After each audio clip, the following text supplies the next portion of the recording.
Hello everyone, this is Alex Smith. Welcome to knowledge the ambition. स्वागत है आपका knowledge the ambition के इस सेशन में। तो आज के इस वीडियो में हम डिस्कस करने वाले हैं top most important 50 questions of the auditing and assurance. Auditing and assurance के जो क्वेश्चन हम ये कर रहे हैं, इससे पहले जो टॉप 20 क्वेश्चन है, मोस्ट इंपॉर्टेंट 20 क्वेश्चंस मैं पहले ही डिस्कस कर चुका हूँ। यदि आपने वो वीडियो नहीं देखी है तो आप वीडियो सेक्शन में जाके उसे देख सकते हो। और ये हमारी टॉप 50 मोस्ट इंपॉर्टेंट क्वेश्चन की वीडियो है। सेकंड वीडियो है for the panchayat auditor exam, जो कि आपका 25 अक्टूबर को होने वाला है। तो उसमें जो है आपके ऑडिटिंग और एश्योरेंस के क्वेश्चंस डेफिनेटली पूछे ही जाते हैं। तो मोस्ट इंपॉर्टेंट क्वेश्चंस हम इस सीरीज़ में डिस्कस कर रहे हैं, ताकि आपके जो है मैक्सिमम से मैक्सिमम ऑडिटिंग और एश्योरेंस के जो क्वेश्चन है वो कवर हो जाएँ। तो आई होप आपके लिए सभी क्वेश्चंस बेनिफिशियल होंगे।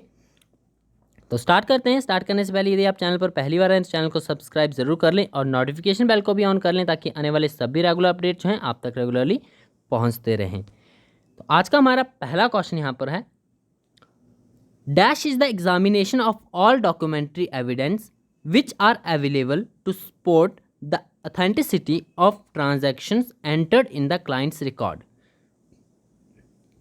डैश जो है सभी दस्तावेजी सबूतों की जांच है जो ग्राहक के रिकॉर्ड में दर्ज लेन देन की प्रामाणिकता का समर्थन करने के लिए उपलब्ध है। तो सिंपल आपको यहाँ पर डेफिनेशन दी गई है, आपको एक डेफिनेशन को कंप्लीट करना है। तो ये जो डेफिनेशन दी गई है, ये दी गई है वाउचिंग की। ऑप्शन बी इसका राइट आंसर है। कंप्लीट जो आपकी सेंटेंस, जो आपका कंप्लीट डेफिनेशन बनेगी वो इस प्रकार से बनेगी, vouching is the examination of all documentary evidence which are available to support the authenticity of transactions enter in the client's record। तो ऑडिटिंग एंड एश्योरेंस में जो आपकी वाउचिंग टर्म है, इसकी ये कंप्लीट डेफिनेशन है। तो आपको ध्यान में रखना है, इसका आंसर जो है ऑप्शन बी है। नेक्स्ट क्वेश्चन है आपका, पूछा गया है objective of internal audit includes. तो जिस तरह से आपको मैंने पिछले वीडियो में जो आपके मोस्ट इंपॉर्टेंट 20 क्वेश्चंस की वीडियो थी, उसमें बताया था कि ऑडिट्स के जो है मेनली 3 टाइप होते हैं, आपके इंटरनल ऑडिट, एक्सटर्नल ऑडिट और आपका आईआरएस ऑडिट। तो इसी में जो है आपको इंटरनल ऑडिट जो आपके ऑब्जेक्टिव बताने हैं कि आंतरिक लेखा परीक्षा के उद्देश्यों में डैश शामिल है। तो इनमें से क्या शामिल है? इनमें से सभी ये शामिल है। ऑप्शन डी इसका राइट आंसर है। Proper control, perfect accounting system, asset protection, ये तीनों जो है आंतरिक महालेखा परीक्षा के उद्देश्यों में शामिल होते हैं। तो ऑप्शन डी इसका राइट आंसर हो जाएगा। नेक्स्ट आपका question number 3, section 140 of the companies act 2013 deals with.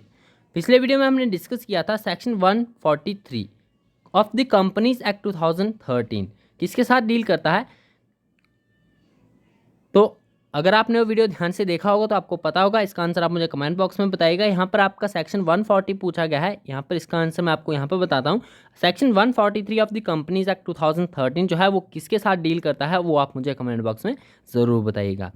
तो इस क्वेश्चन का राइट आंसर आपका यहाँ पर option number 1, removal of an auditor. Section 140 of the companies act 2013 deal with the removal of an auditor. Option A इसका right answer है।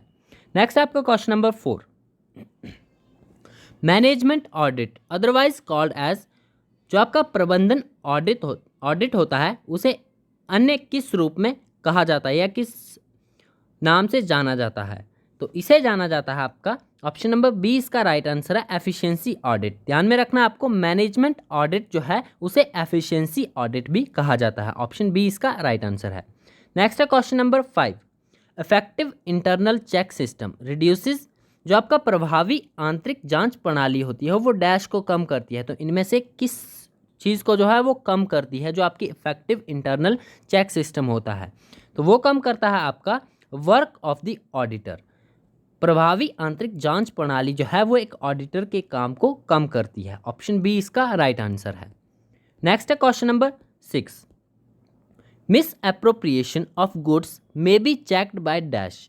जो आपका गुड्स का दुरुपयोग होता है वो डैश द्वारा जांचा जा सकता है। तो इसका राइट आंसर आपका ऑप्शन नंबर बी, यानी चेकिंग ऑफ एम्प्लॉयज। जो आपका misappropriation of the goods है may be checked by the checking of the employees की चेकिंग के थ्रू जो है ये जांचा जा सकता है। नेक्स्ट आपका question number 7, accounting standards are prepared bye.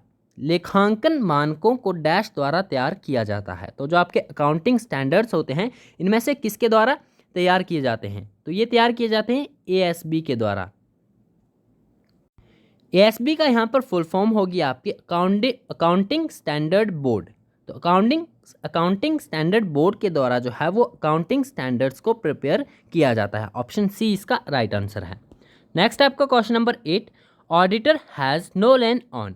Auditor dash पर कोई भी ग्रहणाधिकार नहीं है, यानी ऑडिटर का जो है निम्नलिखित में से किस चीज़ पर जो है कोई भी ग्रहणाधिकार नहीं होता है? तो ऑडिटर का जो है किस पर नहीं होता है? Option C, books of accounts of clients. जो अकाउंट्स के क्लाइंट्स होते हैं उनकी बुक पर जो है ऑडिटर का कोई भी ग्रहण अधिकार नहीं होता है। ऑप्शन सी इसका राइट आंसर है। यहाँ पर जो आपकी कंप्लीट, यदि हम ऑडिटिंग एंड अश्योरेंस के इस टॉपिक को डिटेल में डिस्कस करेंगे तो काफ़ी समय लग जाएगा, तो हम डिटेल में डिस्कस नहीं कर रहे हैं। इसलिए आपको मैं सभी वीडियोस में जो है एमसीक्यूज़ ही प्रोवाइड करवाऊंगा। आपको एमसीक्यूज़ ही ध्यान से देखने हैं ताकि ज़्यादा से ज़्यादा आपको ये समझ में आ सकें, और यदि एग्ज़ाम में इनमें से कोई भी क्वेश्चन पुटअप किया जाता है तो आप इजीली उसका आंसर कर सको। क्वेश्चन नंबर 9 आपके सामने है यहाँ पर। फाइनल ऑडिट इम्प्लाइज, अंतिम ऑडिट का अर्थ है। तो इनमें से क्या अर्थ है अंतिम ऑडिट का? तो इसका राइट आंसर है आपका ऑप्शन नंबर डी, यानी audit of accounts at the end of year. Final audit का जो अर्थ होता है audit of accounts at the end of the year, साल के अंत में जो है आपका अकाउंट्स का ऑडिट होता है वो आपका फाइनल ऑडिट कहलाता है। ऑप्शन डी इसका राइट आंसर है। नेक्स्ट क्वेश्चन है आपका, remuneration of the internal auditor is fixed by dash. एक आंतरिक लेखा परीक्षक का पारिश्रमिक डैश द्वारा तय किया जाता है। तो किसके द्वारा तय किया जाता है? ये मैनेजमेंट के द्वारा जो है वो तय किया जाता है। ऑप्शन ए इसका राइट आंसर है। नेक्स्ट है question number 11, the objective of the audit planning is dash. लेखा परीक्षा योजना का उद्देश्य डैश है। तो एक लेखा परीक्षा योजना यानी जो आपके ऑडिट प्लानिंग होती है उसका मेन ऑब्जेक्टिव क्या होता है इनमें से? तो इसका राइट आंसर आपका ऑप्शन नंबर डी, ये सभी जो है इसके ऑब्जेक्टिव होते हैं यानी उद्देश्य होते हैं एक लेखा परीक्षा योजना के। ऑप्शन हैं आपके यहाँ पर, to give appropriate attention to all important areas of the audit, to identify potential problems and to coordinate work with other auditors and experts. तो ये सभी जो हैं इसके ऑब्जेक्टिव होते हैं। नेक्स्ट क्वेश्चन है आपका, audit papers are property of dash. Audit papers dash की संपत्ति है। तो इनमें से किसकी संपत्ति होते हैं ऑडिट पेपर्स? तो वो होते हैं आपके, ऑप्शन बी इसका राइट आंसर है, एक ऑडिटर की। ऑडिट पेपर्स जो है, audit papers are the property of auditor. Next question है आपका, the term audit originated from the Latin word dash. तो ये आपसे पिछली वीडियो में मैंने आपसे क्वेश्चन पूछा था, तो इसका right answer option number A होगा। ऑडिट टर्म आपको ध्यान में रखना है लैटिन वर्ड एडर से जो है ये ली गई है। ऑप्शन ए इसका राइट आंसर है। नेक्स्ट आपका question number 14, sole proprietary concerns are dash to get their financial statement audited by independent financial auditors. एकल स्वामित्व संबंधी चिंताएं डैश को अपने वित्तीय विवरणों को स्वतंत्र वित्तीय लेखा परीक्षकों द्वारा जो है ऑडिट करवाने के लिए है। तो इनमें से क्या है? तो वो होते हैं आपकी नॉन लीगली रिक्वायर्ड। जो नॉन लीगली रिक्वायर्ड होते हैं, sole proprietary concerns are not legally required to get their financial statement audited by the independent financial auditors. तो ये आपकी स्टेटमेंट ही पूछी गई है यहाँ पर। नेक्स्ट है आपका question number 15, the performance audit may be initiated by the organisation और बाय डैश। एक प्रदर्शन ऑडिट जो होता है संस्था द्वारा या डैश द्वारा शुरू किया जा सकता है। तो आपको पता होना चाहिए एक परफॉर्मेंस ऑडिट जो है इनिशिएट किया जाता है एक ऑर्गेनाइजेशन के द्वारा, और अदर किसके द्वारा ये इनिशिएट किया जा सकता है? तो ये इनिशिएट यानी शुरू किया जा सकता है एक्सटर्नल इंटरेस्टेड पार्टीज़ के द्वारा भी। तो ध्यान में रखना है आपको, द परफॉर्मेंस ऑडिट में be initiated by the organisation और by the external interested parties also. Next आपका question number 16, balance sheet audit is also known as. Balance sheet audit को डैश के रूप में भी जाना जाता है। तो किस रूप में जाना जाता है बैलेंस शीट ऑडिट को? तो इसे जाना जाता है आपका फाइनेंशियल ऑडिट के रूप में। Balance sheet audit is also known as the financial audit. Next question है the auditor should determine the dash and the timing of the audit report. Auditor को डैश और ऑडिट रिपोर्ट के समय का निर्धारण करना चाहिए। तो किसके समय का निर्धारण करना चाहिए? ये करना चाहिए ऑडिटर को फॉर्म का। जो आपकी फॉर्म होती है ऑडिटर की, ऑडिटर को फॉर्म और ऑडिट रिपोर्ट के समय का निर्धारण करना चाहिए। ऑप्शन डी इसका राइट आंसर है। नेक्स्ट क्वेश्चन है question number 18 the liabilities of an auditor can be dash. एक लेखा परीक्षक की देनदारियां यानी जो आपकी लायबिलिटीज होती हैं वो डैश हो सकती हैं, civil, criminal, civil and criminal या फिर फाइनेंशियल। तो इसका राइट आंसर आपका option number C, civil and criminal दोनों हो सकती हैं जो लायबिलिटीज होती हैं एक ऑडिटर की। नेक्स्ट क्वेश्चन है question number 19 dash followed by the enterprise affect dash followed by the enterprise affect the auditor plan. Dash के बाद उद्यम ऑडिटर योजना को प्रभावित करता है। तो क्या प्रभावित करता है? एक जो आपकी ऑडिट प्लान होता है तो वो आपका प्रभावित करता है management policies. Management policies followed by the enterprise affect the audit plan, ये इसकी कंप्लीट डेफिनेशन होगी। नेक्स्ट है question number 20 while framing an audit plan auditor should ascertain his dash cast by various legislation on him. Audit plan तैयार करते समय auditor को उस पर विभिन्न कानूनों द्वारा अपने डैश कलाकारों का पता लगाना चाहिए। तो डैश आपकी जो वायरस लेजिस्लेशंस का पता लगाना चाहिए किसकी? तो ये आपका term of appointment and responsibilities, term of appointment and responsibilities जो आपकी term of appointment and responsibilities है उसका पता लगाना चाहिए while framing an audit plan. Next है आपका question number 21 an audit programme is a set of dash which are to be followed for proper execution of audit. एक audit program dash का एक सेट है जिसका ऑडिट के उचित निष्पादन के लिए पालन किया जाना चाहिए। तो किसका एक सेट है ये ऑडिट प्रोग्राम? ये आपका सेट है, ऑप्शन सी इसका राइट आंसर है, इंस्ट्रक्शंस का। Audit programme is a set of instructions which are to be followed for proper execution of audit. Next आपका question number 22 audit programme provides instructions to the audit staff and reduces scope for dash. एक audit programme जो है audit कर्मचारियों को निर्देश प्रदान करता है और डैश के लिए गुंजाइश कम करता है। तो किसके लिए ये आपकी गुंजाइश कम करता है? ये आपका नेग्लिजेंस, जो आपका नेग्लिजेंस की गुंजाइश कम करता है। ऑडिट कार्यक्रम ऑडिट कर्मचारियों को जो निर्देश यानी जो इंस्ट्रक्शन देता है वो नेग्लिजेंस के लिए गुंजाइश जो है वो कम करता है। ऑप्शन सी इसका राइट आंसर है। नेक्स्ट क्वेश्चन है question number 23 on completion of an audit dash serves the purpose of audit record which may be useful for future reference. Audit पूरा होने पर डैश ऑडिट रिकॉर्ड के उद्देश्य को पूरा करता है जो भविष्य के संदर्भ के लिए उपयोगी हो सकता है। तो ऑडिट पूरा होने पर क्या है जो ऑडिट रिकॉर्ड के उद्देश्य को पूरा करता है? तो ये पूरा करता है आपका ऑप्शन ए इसका राइट आंसर है, ऑडिट प्रोग्राम। नेक्स्ट आपका question number 14 audit programme is prepared by dash. एक ऑडिट प्रोग्राम जो होता है प्रीवियस क्वेश्चन में हमने देखा कि जो ऑडिट प्रोग्राम होता है on the completion of an audit programme serves the purpose of audit record which may be useful for the future reference. तो यहाँ हमने हम ऑडिट प्रोग्राम की बात की। अब यहाँ पर ऑडिट प्रोग्राम पूछा जा रहा है कि ऑडिट प्रोग्राम जो है वो किसके द्वारा प्रिपेयर किया जाता है? तो ऑडिट प्रोग्राम जो है वो प्रिपेयर किया जाता है ऑडिटर के द्वारा। ऑप्शन ए इसका राइट आंसर है। नेक्स्ट है question number 25 the auditor has to obtain dash to substantiate his opinion on the financial statements. वित्तीय विवरणों पर अपनी राय को प्रमाणित करने के लिए एक लेखा निरीक्षक को डैश प्राप्त करना चाहिए। तो क्या प्राप्त करना चाहिए? ये प्राप्त करना चाहिए आपका sufficient and appropriate evidence. Sufficient and appropriate evidence जो है वो एक ऑडिटर को ऑब्टेन करना पड़ेगा to substantiate his opinion on the financial statements. Next आपका question number 26 The quality of information generated by the audited organization is directly related to the strength of organization's dash. Audited संगठन द्वारा उत्पन्न सूचना की गुणवत्ता सीधे संगठन के डैश की ताकत से संबंधित है। तो ये किससे संबंधित है? ये संबंधित है आपकी इंटरनल चेक से, इंटरनल कंट्रोल से और इंटरनल ऑडिट से। ऑप्शन डी इसका राइट आंसर है, इन सभी से संबंधित है। नेक्स्ट क्वेश्चन है 27, dash are the documents prepared और obtained by auditors in connection with the audit.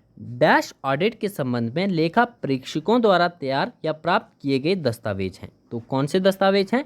इसका राइट आंसर है आपका ऑप्शन नंबर डी, ये सभी दस्तावेज यानी audit notes, audit working papers and audit report जो है ऑडिट के संबंध में लेखा परीक्षकों द्वारा तैयार या फिर प्राप्त किए गए दस्तावेज हैं।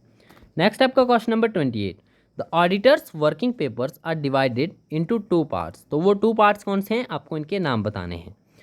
तो जो आपके ऑडिटर्स वर्किंग पेपर्स हैं वो आपके 2 पार्ट्स में डिवाइड हैं। कौन से? एक परमानेंट ऑडिट फाइल और दूसरे हैं आपके current audit file. Option A इसका राइट आंसर है।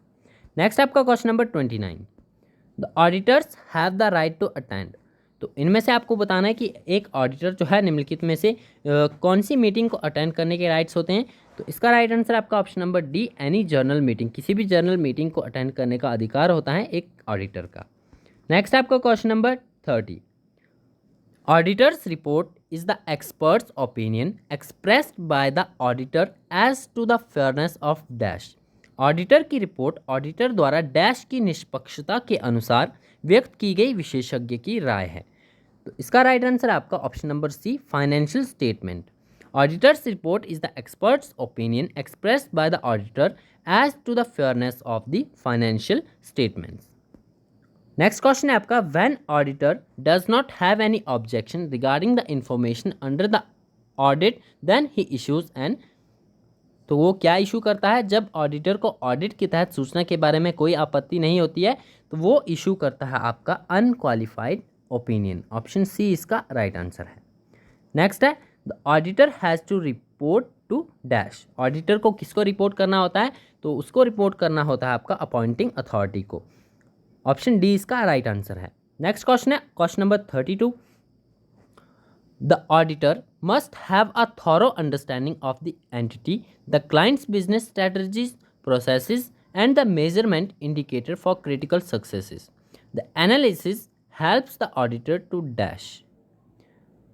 ऑडिटर को महत्वपूर्ण सफलता के लिए इकाई, ग्राहक की व्यावसायिक रणनीतियों, प्रक्रियाओं और माप संकेतकों की गहरी समझ होनी चाहिए। ये विश्लेषण ऑडिटर को मदद करता है। तो ये जो आपका गहन समझ होनी चाहिए एक ऑडिटर को ये सभी मामलों में। तो ये जो विश्लेषण है, ये एनालिसिस है इन सभी प्रोसेसेस का, तो ये ऑडिटर को निम्नलिखित में से किस में मदद करता है? तो इसका राइट आंसर आपका ऑप्शन नंबर बी, ये मदद करता है to identify risk associated with the client strategy that could affect the financial statement. Option B इसका राइट आंसर है। नेक्स्ट क्वेश्चन है question number 33, which of the following are performed as risk assessment procedures. निम्नलिखित में से कौन सा जोखिम मूल्यांकन प्रक्रियाओं के रूप में किया जाता है? निम्नलिखित में से कौन सा जो है वो जोखिम मूल्यांकन प्रक्रियाओं के रूप में किया जाता है? तो वो किया जाता है आपका ऑप्शन नंबर डी, यानी observation, inquiry and analytical review जो है ये सभी आपके जोखिम मूल्यांकन प्रक्रियाओं के रूप में जो है वो किया जाते हैं। नेक्स्ट आपका क्वेश्चन नंबर 34, मिस स्टेटमेंट्स में रिजल्ट फ्रॉम। तो जो आपकी मिस स्टेटमेंट्स होती है ऑडिट के संदर्भ में यहाँ पर पूछा जा रहा है कि जो आपकी मिस स्टेटमेंट्स होती हैं वो निम्नलिखित में से इनका कारण क्या हो सकता है या किसके कारण ये हो सकती हैं? तो इसका राइट आंसर आपका ऑप्शन नंबर डी, यानी ऑल ऑफ द अबव। आपके ऑप्शंस यहाँ पर दिए गए हैं जैसे कि एन इनएक्यूरेसी इन गैदरिंग और processing data from which financial statement are prepared. Option B है आपका an omission of an amount और disclosure and incorrect accounting estimates. तो ये सभी आपके कारण हैं जिससे के कारण की जो है मिस स्टेटमेंट्स आ सकती हैं, यानी गलतियां हो सकती हैं। नेक्स्ट क्वेश्चन है आपका question number 35, sufficient audit evidence is the measurement of dash. पर्याप्त लेखा परीक्षा साक्ष्य डैश का माप है। तो जो आपका सफिशिएंट ऑडिट एविडेंस है वो किसकी मेजरमेंट है निम्नलिखित में से? तो वो है आपका ऑप्शन नंबर 20 का राइट आंसर है, quantity of the audit evidence. Next question है आपका question number 36, depending upon nature audit evidence can be classified as dash. प्रकृति के आधार पर लेखा परीक्षा साक्ष्य को डैश के रूप में वर्गीकृत किया जा सकता है। तो आपका नेचर बेस्ड जो ऑडिट एविडेंस होते हैं उसे किस रूप में वर्गीकृत किया जा सकता है? तो उन्हें वर्गीकृत किया जा सकता है आपका all of these. Right answer है इसका ऑप्शन डी, विजुअल एविडेंस के रूप में, ओरल एविडेंस के रूप में और डॉक्यूमेंट्री एविडेंस के रूप में। नेक्स्ट है आपका question number 37, which of the following is not internal audit evidence. निम्नलिखित में से कौन सा आंतरिक लेखा परीक्षा प्रमाण नहीं है। तो इसका राइट आंसर आपका ऑप्शन नंबर बी यानी बैंक स्टेटमेंट। बैंक स्टेटमेंट जो है आपका आंतरिक लेखा परीक्षा प्रमाण नहीं है। बाकी आपका बैंक रिकॉन्सिलिएशन स्टेटमेंट और copy of sale invoice and voucher जो है आपके ये इंटरनल ऑडिट एविडेंसेस है। नेक्स्ट है आपका question number 38, which of the following is not external audit evidence. पहले हमने इंटरनल ऑडिट एविडेंस की बात की कि इनमें से कौन सा नहीं है, तो यहाँ पर आपसे पूछा गया है कि विच of the following is not external audit evidence. तो इसका राइट आंसर आपका option number D, salary sheet जो है वो आपका बाहरी ऑडिट साक्ष्य नहीं है। बाकी आपका bank statements, purchase invoice and external confirmation जो है वो आपके बाहरी ऑडिट साक्ष्य हैं। नेक्स्ट क्वेश्चन है आपका question number 39, the reliability of audit evidence is influenced by it's dash. लेखा परीक्षा साक्ष्य की विश्वसनीयता इसके डैश से प्रभावित होती है। तो किससे प्रभावित होती है? इसका राइट आंसर आपका option number D, all of the above. जो आपकी लेखा परीक्षा साक्ष्य की जो आपकी रिलायबिलिटी है नहीं, विश्वसनीयता है, ये सोर्स से भी प्रभावित होती है, नेचर से भी और सर्कमस्टांसेस से भी। ऑप्शन डी इसका राइट आंसर है। नेक्स्ट है question number 40, the auditor's report shall be attached to dash. Auditor की रिपोर्ट डैश से जुड़ी होगी, तो वो जुड़ी होगी आपकी, ऑप्शन डी इसका राइट आंसर है, एवरी फाइनेंशियल स्टेटमेंट से। प्रत्येक फाइनेंशियल स्टेटमेंट से जो है ऑडिटर रिपोर्ट जुड़ी होगी। नेक्स्ट है question number 41, auditor is not valuer was stated in dash. Auditor जो है मूल्यांकन करता नहीं है, ये निम्नलिखित में से किस में कहा गया है। यहाँ पर आपको कुछ केसेस के नाम बताए गए हैं, जैसे कि आपका Kingston cotton mills case, London general bank case, Lee v नॉस्टिल कोऑपरेटिव लिमिटेड केस या फिर London oil storage cooperative case. तो इनमें से किस में कहा गया है कि ऑडिटर मूल्यांकन करता नहीं है। तो इसका राइट आंसर आपका ऑप्शन नंबर ए, जो आपका किंगस्टन कॉटन मिल्स केस था उसमें ये कहा गया है कि ऑडिटर मूल्यांकन करता नहीं है। नेक्स्ट क्वेश्चन है आपका question number 42, an auditor of government company has to submit its report to the dash. सरकारी कंपनी के एक लेखा परीक्षक को डैश को अपनी रिपोर्ट देनी होती है। तो सरकारी कंपनी के एक लेखा परीक्षक को, एक ऑडिटर को जो है अपनी रिपोर्ट किसे देनी होती है? तो वो देनी होती है आपकी, ऑप्शन बी इसका राइट आंसर है, सेंट्रल गवर्नमेंट को, यानी केंद्रीय सरकार को जो है अपनी रिपोर्ट वो सौंपता है कि एक सरकारी कंपनी का ऑडिटर। नेक्स्ट आपका question number 43, while checking allotment of shares the auditor should see that it is made with in dash. शेयरों के आवंटन की जांच करते समय लेखा परीक्षक को ये देखना चाहिए कि डैश कि ये जो है वो डैश के भीतर बनाया गया है। आपके ऑप्शन हैं यहाँ पर 100 days of the issue of prospects, या फिर आपके सभी इशू ऑफ द प्रोस्पेक्ट्स के बाद के डेज बताए गए हैं, तो 120 डेज, 150 डेज या फिर 80 डेज। तो इसका राइट आंसर है आपका ऑप्शन बी, यानी 120 days of issue of prospects, यानी प्रोस्पेक्ट्स के इशू होने के 120 दिन के भीतर बनाया गया हो, ये जो है एक ऑडिटर को देखना चाहिए। नेक्स्ट आपका question number 44, auditor is N dash of the share holder. Auditor जो है क्या है? एक शेयर होल्डर का ऑनर है, एजेंट है, एम्प्लॉयर है या फिर नन ऑफ अबव। तो इसका राइट आंसर है आपका option number B, auditor is an agent of a shareholder. Auditor जो है एक शेयर होल्डर का एजेंट होता है। नेक्स्ट आपका question number 45, which among the following is not a function of the auditor. निम्नलिखित में से कौन लेखा परीक्षक का कार्य नहीं है?